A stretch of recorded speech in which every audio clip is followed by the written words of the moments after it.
բայց քանի որ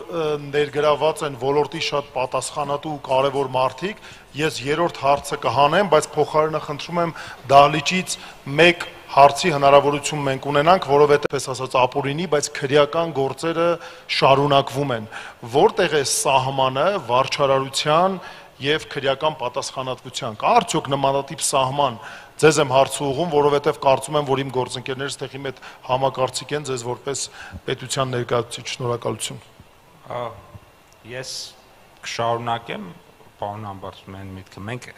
էկոնոմիկայի նախարարությունը այս տիպի հարցերի քննարկման ընթացքում ինքը միշտ էլ այդպես ասած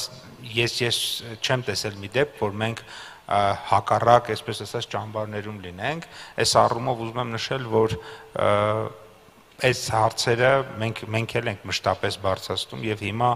ազգային ժողովի մեր գործընկերների հետ քննարկում ենք հարկային խախտումների համար տնտեսվարողներին քրեական պատասխանատվության ենթարկելու կարգավորումները եւ դրանց փոխելու հնարավորությունը նպատակ ունենալով նվազեցնել հարկային խախտումների համար քրեական պատասխանատվության դեպքերը։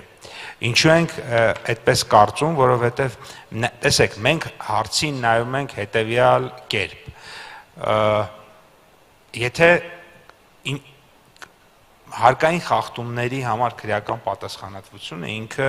ավելի շատ մեզ համար հետաքրքիր է մրցակցության եւ մրցակցային դաշտի չխաթարման տեսանկյունից, որովհետեւ եթե ինչ-որ մեկ օրինակ միտումնավոր ինչ-որ բաներ է արել, դա ապացուցված է եւ դրա արդյունքում օրինակ ինքը ձևախեղել է մրցակցային դաշտը եւ ակնհայտորեն հանգեցրել է մյուսների համար մեծ ֆինանսական խնդիրների, ես կարծում եմ, որ այդ դեպքում շատ տրամաբանական ու ներվի թե նորմալ է, որ այդ մեկը պետք է պատժվի, որովհետև ինքը իր գործողություններով բերել է նրան, որ այն մյուսը 10-20-ը հայտնվել են ոչ մրցակցային իրավիճակում, բայց սա չպետք է կիրառենք այնպես, որ այդ մեկի հետ միասին մյուս են 10-20-ից 7-8-ին էլ տանենք մի հատ տենց երկար այդ խավարանով անցկացնենք, վերջում ինչ-որ ժամանակ անցնի, փող ծախսի եւ այլն, կրի նաեւ եւ ինքը դուրս գա։ Հետո մենք փողի մասին ենք խոսում, բայց ռեպուտացիայի մասին չենք խոսում։ Բանկերության ռեպուտացիան, կներեք, ասենք մարդիկ 20-30 տարի աշխատում են, մեկ էլ իր անունը հայտնվում է դատարանում։ Կարող է պարկները, կարող է դրա արդյունքում ինքը 100 միլիոն դրամի տուժ ֆինանսական ծախս կրի, բայց 1 միլիարդ դրամի ռեպուտացիոն վնաս կրի։ Այստեղ ռեպուտացիան ավելի կարևոր բան է եւ պետք է շատ զգուշ լինեն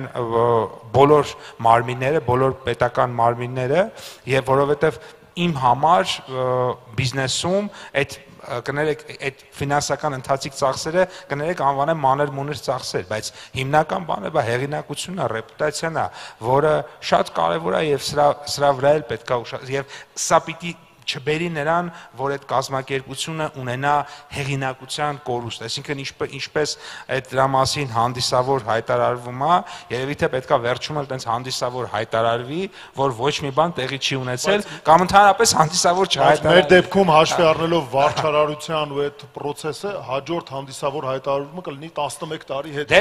Որտեղ քրեական գործերը 11 տարի, 10 տարի։ Ես կարծում եմ, թերևս պետքա հանդիսավոր հայտարարվի վերջում, որ այսինչը անմեղ կամ այսինչը մեղավոր է, որտեղ եթե դա բոլոր ատյաններով ավարտվել է, որտեղ այդ մեղավորի եւ անմեղի հայտարարությունն էլ է կարեւոր, որովհետեւ դա նշանակում է, որ պետությունը թափանցիկ է եւ ասում է, որ նրանք, որոնք որ մրցակցային միջավայրի վրա բացական են ազդում, ես պաշտպանում եմ մյուսներին, որոնք որ արդար են, ազնիվ են, իսկ նա որովհետեւ պատժելը այդ պարագայում դա ուղղակի իմ կարծիքով 10, 20, 30, 40 կամ 100 միլիոն դրամ հարկ վերցնել չի, դա հավասար մրցակցային հնարավորություններ շուկայում ստեղծել է։ Շնորհակալ եմ, ինձ թվում է շատ հետաքրքիր քննարկում ունեցանք։ Չմոռանաք հավանել տեսանյութը եւ բաժանորդագրվել Civic AM-ի YouTube-յան էջին։